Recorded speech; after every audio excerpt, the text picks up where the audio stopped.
विद्यार्थियों, अभी आप पाठ पढ़कर निपटे हैं और पाठ भी आपने एक स्वर्ग का पढ़ा है। तो देखिए, स्वर्ग में जाता कौन है, सवाल ये होता है। तो अभी आपने किताब पढ़ी है, उसको जवानी याद कर लीजिए। तो देखिए, एक राजा, एक पंडित और एक मजदूर और एक व्यापारी, चारों के चारों चले जाते हैं और वो स्वर्ग के दरवाजे पे खड़े हैं कि भाई स्वर्ग का दरवाजा खुलेगा, हम में से कौन अंदर जाएगा।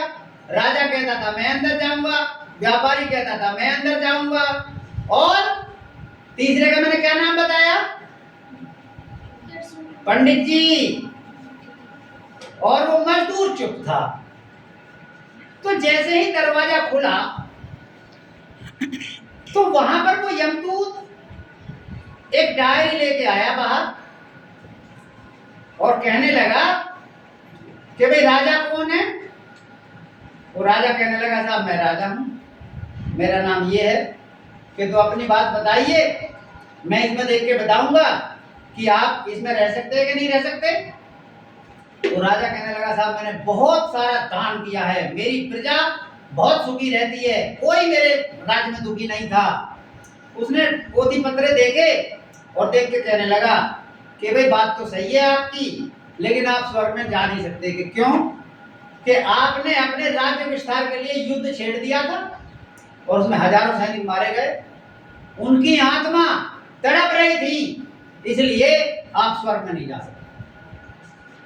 अब उसने बुलाया व्यापारी को कि भाई व्यापारी कौन है। उसने कहा साहब मैं व्यापारी हूं। तो बताइए अपनी कोई विशेषता।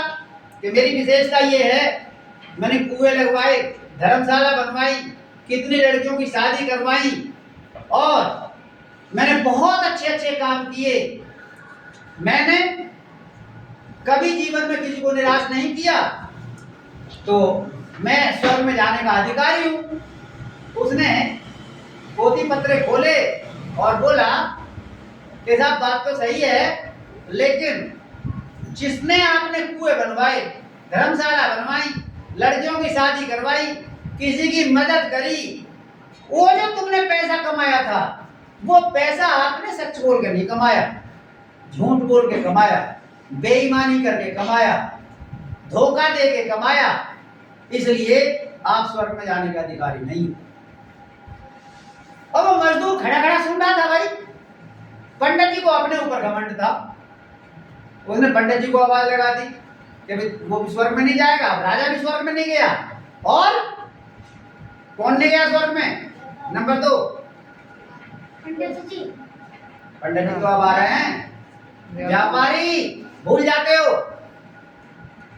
अब पंडित जी की बारी आ गई और पंडित जी ने कहा साहब मैं तो स्वर्ग में जाने का अधिकारी हूं। कि बताइए अपनी विशेषता। कि मैं हर वक्त राम नाम जपता रहता हूं, तिलक लगाता हूं, कथा हवन करता हूं, और मैं बिना भजन के रहता ही नहीं, इसलिए मेरे जो है ये स्वर्ग के द्वार खुल जाने चाहिए मेरे लिए। उसने पोथी पत्र देखे और बोला कि आप स्वर्ग में नहीं जा सकते। कि जी क्यों? कि आपने निस्वार्थ भाव से कोई कार्य नहीं किया, राम नाम का जाप करते हैं आप पैसे लेते हैं, कहीं कथा हवन करते हैं पैसे लेते हैं, कोई काम आपका अच्छा नहीं है। अब उससे भी मैंने कर दी तुम भी स्वर्ग में जाने का अधिकारी नहीं हो। अब उस मजदूर की बारी आई, जो मजदूर खड़ा था, उससे कहा भाई तुम मजदूर हो, तुम बताइए अपने बारे में कुछ विशेषता। वो मजदूर कहने लगा साहब ना राजा के लिए स्वर्ग में जगह है, ना व्यापारी के लिए जगह है, ना पंडित जी के लिए जगह है, तो मेरे लिए जगह कहां से होगी। मैंने कभी किसी को दान नहीं दिया, मैंने कभी किसी के लिए कोई भला कार्य नहीं किया, मैं तो इतना गरीब था जो कुछ कमा के लाता था अपने परिवार में बांट देता था। मैंने कभी भजन वगैरह नहीं किया, जब कभी घना ही टाइम मिल जाता था तो किसी मंदिर में चला जाता था, और कोई एक दो रुपया मुझसे बच जाता था कभी, तो मैं उसको कहीं मंदिर में दे दिया करता था। मैंने कोई दान दक्षिणा कहीं कुछ नहीं दिया। उसने कहा आप ही स्वर्ग के अधिकारी हैं, उसके लिए स्वर्ग के दरवाजे खुल गए और वो मजदूर स्वर्ग में चला गया। तो देखिए, हम जैसे तो ये पूछते हैं कि भाई स्वर्ग में कैसे जाएंगे। अब राजा की बात सुनी तो राजा भी नहीं गया, उसने सब काम किया, दान दिया, व्यापारी भी नहीं गया, पंडित जी भी नहीं गए। तो भैया अपना काम करो, मेहनत से पढ़ो, और जो कुछ तुमसे बनता है, किसी को तो ना बनता है मत दो। इसी के साथ जय हिंद जय भारत।